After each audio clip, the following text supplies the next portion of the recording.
And tonight, a plastics factory in Unicoi County is under fire after some employees were trapped in the floods and then some died. Courtney Allen is joining us from Irwin tonight. Courtney, you actually talked to someone who was rescued from that flood. What are you hearing tonight?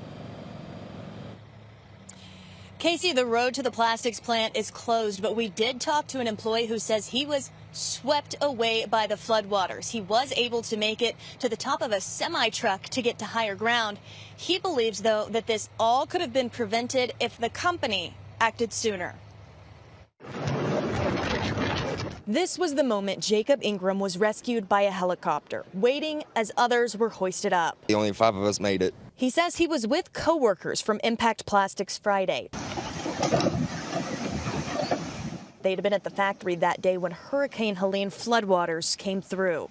I actually asked one of the higher-ups, and they told me no, not yet, that they had to ask someone before we was able to leave, even though it was already above the doors and the cars and everything else. At least 2 employees were killed. Another 6 and a contractor are still missing, according to Impact Plastics. So the company had released a statement saying that employees were dismissed when water covered the parking lot and adjacent road and the plant lost power. No, the plant lost power, and we were still told not to go home or nothing. We were still there for about 15 to 20 minutes after the plant lost power.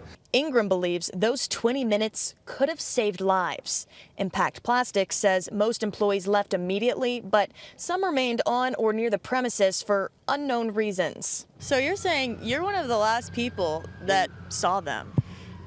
She smiled right at me. The owner of a nearby manufacturing facility been rescuing people, man. They've all come down here. Went to Impact Plastics to help get more workers out after he'd already sent his home. I was there yelling at them to come. She was talking to her boss. Have you heard anything from the company, from management since? No, I haven't heard a thing. They have not reached out, none of us survivors, to make sure we're okay, nothing. The company says it's organizing a recovery center for employees. In the meantime, Ingram and others who've lost jobs stood in line at Irwin Town Hall Tuesday to get help with unemployment.